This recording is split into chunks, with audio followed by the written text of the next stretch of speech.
Hey, my people, my people, my people. How on a day, my brothers and my sisters?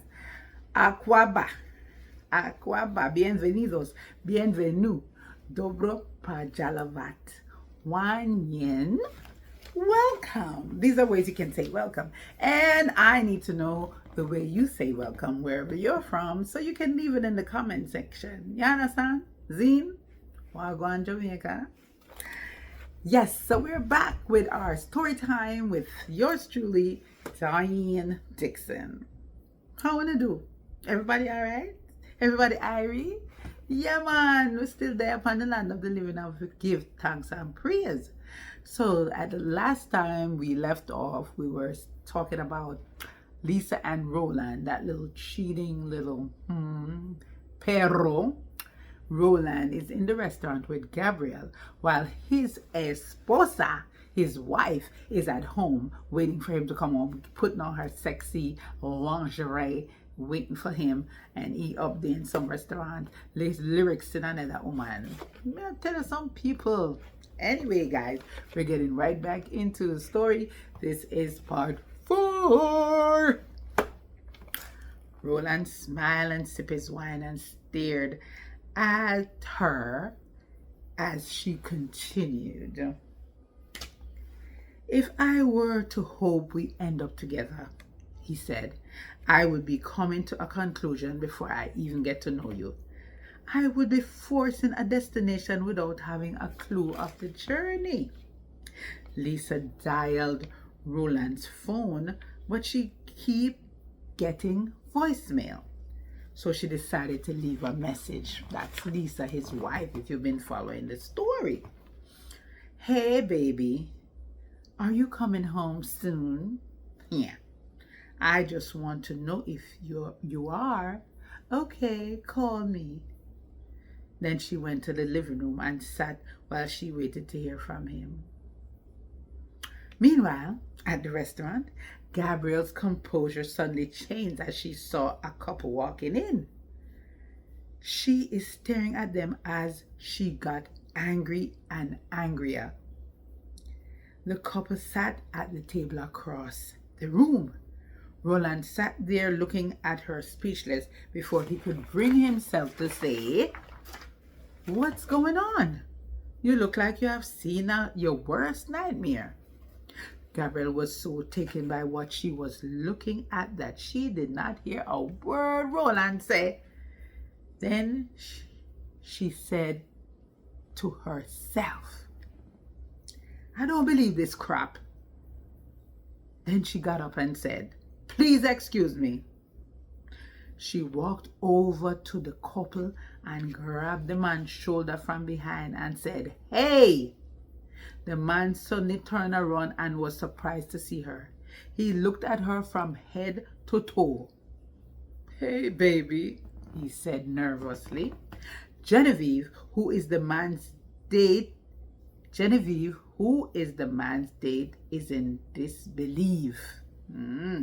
Gabrielle, Genevieve, 2G my deal with. Oy. As Gabrielle totally ignored her and said, We need to talk. The man said to Gabrielle, Baby, can we do this another time? Hey, busted and cannot be trusted. You have my number and you know where I live. Ooh. At this time, Genevieve was not going to just sit and say nothing, so she looked at Gabrielle and said, Wait a minute. As good as you look, he is here with me. So, why don't you go and find your own? Hey, Gabrielle got in quite a rage and trying not to cause a scene and said to Genevieve, Listen, piss off. Then she bit her lips because of her respect for that man.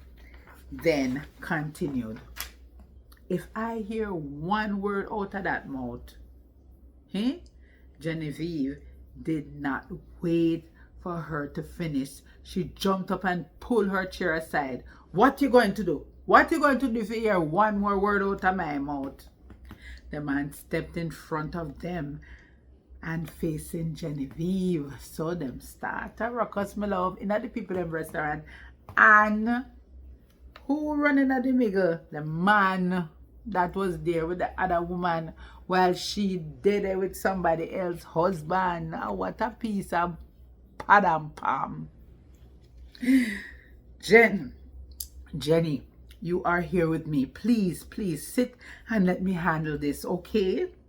Genevieve sat and said, "You don't know me, girl." That's right, Gabrielle. You don't know this lady your so-called man is hanging out with, but you there with another man. Well, go on, yes, sir. The man said, "Jenny, please, please be quiet and let me handle it."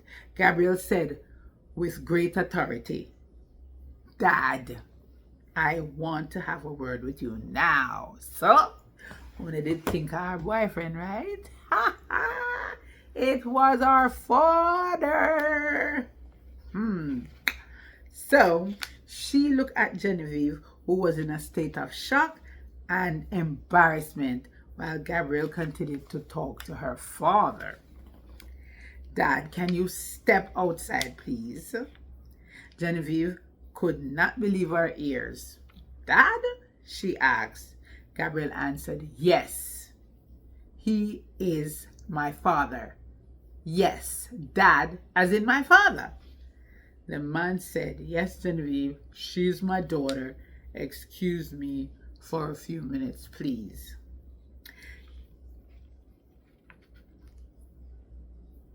Gabrielle got a little uncomfortable and said, "It's okay, but why you did not tell me?" She scratched the back of her head and looked away in embarrassment. So that was Gabrielle that said that, not Genevieve. Roland did not want to get involved in what he saw going on, so he decided to wait until Gabrielle returned to the table. But when he saw Gabrielle and the man walking away together, he got jealous. Quickly, he walked up behind them and said, "Excuse me, Gabrielle, are you okay? Should I leave?" So he didn't even know that's the father, because he wasn't on the side where the argument, where the other claps did a clap. Him never there over there, so him never knows her father. So you understand what a mix up. Gabrielle was so involved that for a quick moment she forgot about Roland and tried her best not to make him feel uncomfortable. "Oh, Dad, this is my friend Roland." Then, "Roland, this is my father." The men shook hands. Gabrielle's father said, while shaking hands, "Nice to meet you, Roland. I am Milton." Roland replied, "Nice to meet you too, sir." Gabrielle asked Roland to excuse her while she talked to her father for a few minutes, so he went back to the table feeling good while she and her dad went outside. Lisa, poor Lisa, was home in the living room fast asleep with the TV on, her phone in her hand and the TV remote on her lap. The food still on the stove and the dining table set up with candles almost burnt out.